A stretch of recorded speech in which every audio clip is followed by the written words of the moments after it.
Hallelujah. Adolfo, Onyankopon Shabri, Yamompaye. Yanyankopon Yabankesia, that was sinners with their chain. Adomninti with the unquiet chain, and my apomodin so.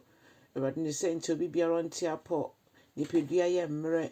Radia Bompaye, Semana Yaris, Samaya Wai. Obi or Yari Home, so Radima was some near Ayarisa and Fermano. Yada was Sijay who showns us a radi. Mawasam kasantre and so Yesu Christo udimo ene ya bompaye. Hallelujah. Odo for me mawakwa benenso edeba utiasie senjumedi so.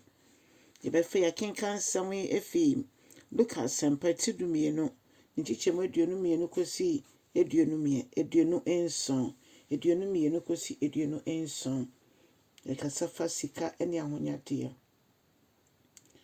Na Yesu edane neni ehwe ne suafo nka kyerɛ say wenti na meka kyerɛ mo say mamo ndwendwene enha mo ho ndwendwene daada setena ho ensem ne mo bedi ne mo be hye eno enwo hia sam bedwendwen ho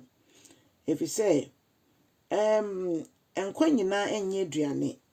na nipa nso so esombo ekyɛn bibibia ne hwɛ wiemu no makrampo a ɔse ne ni wɔ mo so oni momu nyina omu nua omu mpam omu nya hwee na nso ɔno ankasa mo aduane di nti aduane asɛm ene ne ɛbɛhyɛ asɛm de ɔse yɛmfɛ no nto nkyɛn ansa ɔno ankasa de bɛma yɛn afei ɔse sɛ yɛhwɛ sɛ dia ɔse se emmoampo nani ewo mo ediomo echi uhwe emmoa no ma ennamono ne ade emmoa ahodo ne designs ono nyame de design ne omo a ese de wo decorate ebinom a uhwe di se emmoampo ne omo mpo ofra omo no mo ba ayo na ye de edu ye nso no oto no bu ase enwene yen na ohome egu ye mu na ma yese ono ankasa ne seso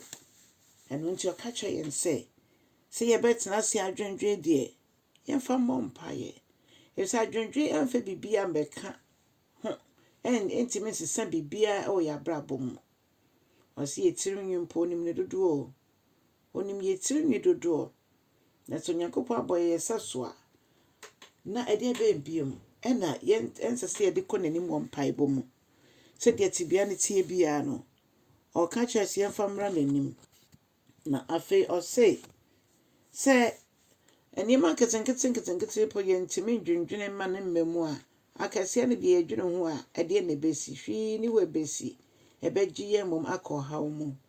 enti yemfa yewre mom nhyɛ Onyankopɔn mu se ɔno no otimi ade nyina ye ansa na bibi besi no na onim ampa tibia bi wo ya bɔ ho mpa ya akyɛ Onyankopɔn ate ne nyina wo so no ne brepem no wa ma ne nyina ye fefeefe empo empa ya hodo ya bɔ efa ne Sika sam ene anamonto etimi dwendwen ho se sika we wa ha nka metimi aye saade ye wie ampa ka etimi aye wie ne egusu bɔ ho mpa ya Onyankopɔn bebie kwan no nso ebi onso yen hyeda mfa nkɔ Awurade anim yemfa nkɔ Awurade anim na ɔno ankasa onye akomaso ade emfa ma yen efise so yema ye nhyira yebe ye nhyira so ama na safo yebe ye nhyira ama na adwuma yebe ye nhyira ama afoforo nso Onyankopɔn ye yesa se yemfa ye ho entwere yankasa nkasa anim de so eho na mmom ne de yɛre nyina bɛhyɛ asafo Awurade mu mama yemfa ye ho nhyɛ asafo Awurade mu yemfa ye ho nyina nto ne so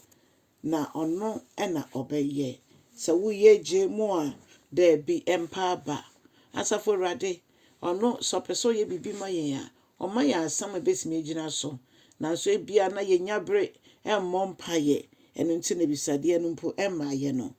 ɔdɔfo nyabre bɔ mpaye yen hwehwɛ Awurade anim ebre a yetu ye niam bia ebia emmoa yen bebre sa no yema nyame asem emfemo so wo Bible audio ewo wo phone so a ɔdɔfo ebre a wo nya hwe ne po bia wo ye wo de wonsa ye bibi no otimi bo